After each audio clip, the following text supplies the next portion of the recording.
For those of you who don't know me, I'm Steve, Chris's younger brother.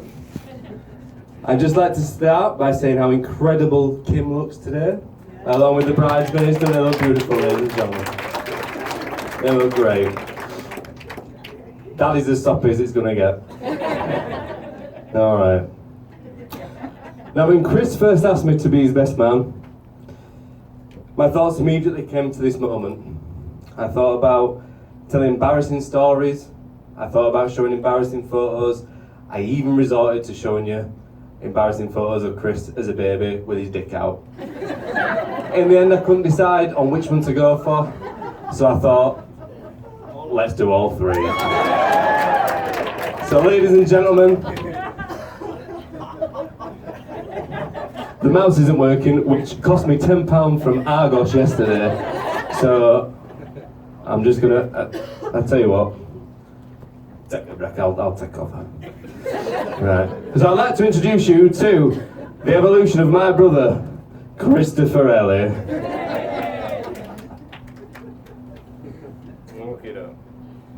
Now on the 15th of April 1985, Christopher Ellie came bouncing into the world. Doctors and nurses congratulated our parents on the birth of their happy, healthy baby girl. But it was upon close inspection they realised she was a he, and Christine quickly became Christopher.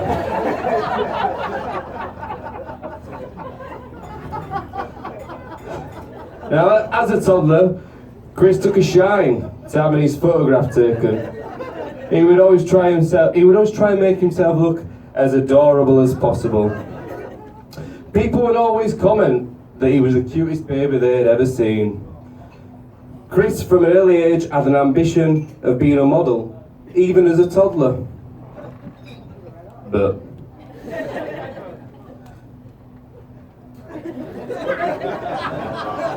the dream was short-lived, ladies and gentlemen, because as you can see, Chris was unfortunately born with a small horn on the top of his head.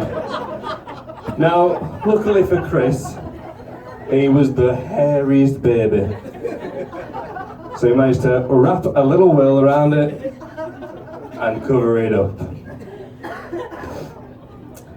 Thankfully, surgeons were able to remove the small horn, and Chris was once again able to be the world's cutest baby and take the modelling world by storm. However,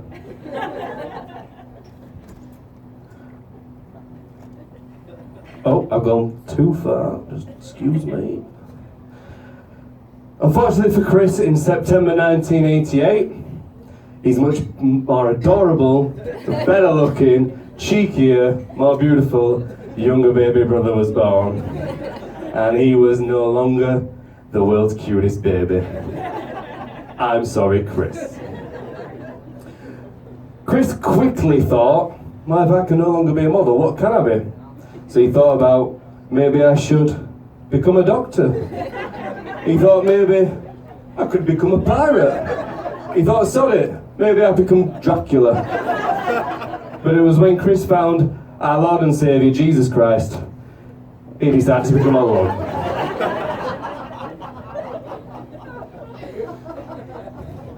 Now, the 1990s were coming to an end, and Chris was turning from smiley, happy young boy to awkward, geeky teenager.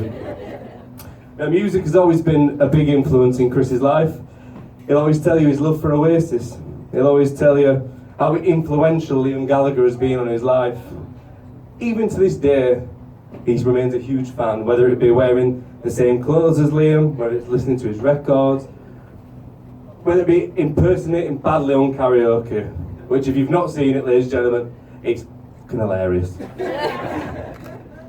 But when Chris was growing up, it was another band that he worshipped, and in particular one man, Chester Bennington, ladies and gentlemen. Now, for those of you that don't know him, Chester, he was a singer of Linkin Park, and Chris absolutely loved him. He styled himself as much as he could, no matter how much of a bellend he looked. Now, there's a lot of young men in this room, and I can guarantee when you were all learning to drive, you dreamt of your first car. You thought, will I drive a Lamborghini? Will I drive an Aston Martin? Sod it, I might even have a Ferrari. Not our Chris. He was happy with his sky blue Ford Fiesta.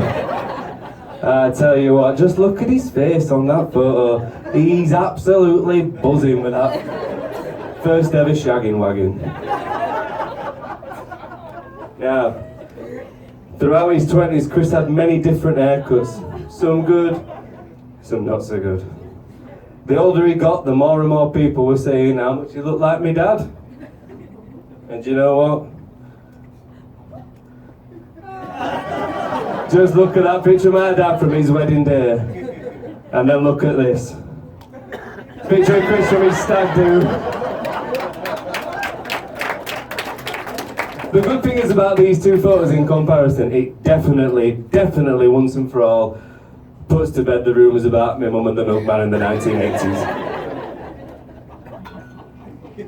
Anyway, we'll get in on. Now, by the time Chris was approaching 30, his thoughts turned to settling down and finding a girlfriend. So he did what most desperate single people do, they joined Tinder. And just as luck would have it, he matched with Kim, which leads me nicely on to... Oh, I've gone too far again. Don't look at that. So anyway, the soppy bit, ladies and gentlemen. Chris, the worst bit's over with. Now, growing up with an older brother can be difficult. You fall out, you argue, you fight. And for me and Chris, it wasn't any different. It wasn't until we were sort of 15 and 18 when we became from just being brothers to being friends. Now, Chris took me under his wing at that point and he introduced me to his ways of life, from things like music to clothes, even as bad as you've seen as they were. But obviously to the most important thing, that was drinking. But he also introduced me to his great set of friends, who still to this day remain great friends to us both. I'm 100% honestly so grateful every day to have had such a fantastic best friend and brother.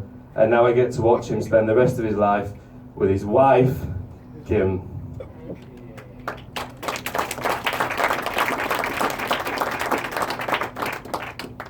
Chris and Kim is quite simply just perfect for each other. And when Chris first told me about Kim, I could see just how much he liked her. I just got the feeling that she was special. And it gives me immense joy to be stood here in front of all you great people, stood at their wedding talking to you. Now Kim, who by the way, you're going to hate this because I'm going to be so nice about you right now. I owe so much to her because for those of you that know, she introduced me to my wonderful girlfriend Jo, and without her we would not have met. So thank you. But I'm also so grateful just for how happy you make our kid.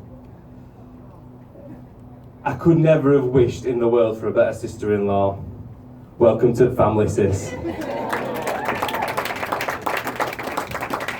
So ladies and gentlemen, if I could ask you all to be upstanding and join me in raising a glass. To Mr. and Mrs. Ellie.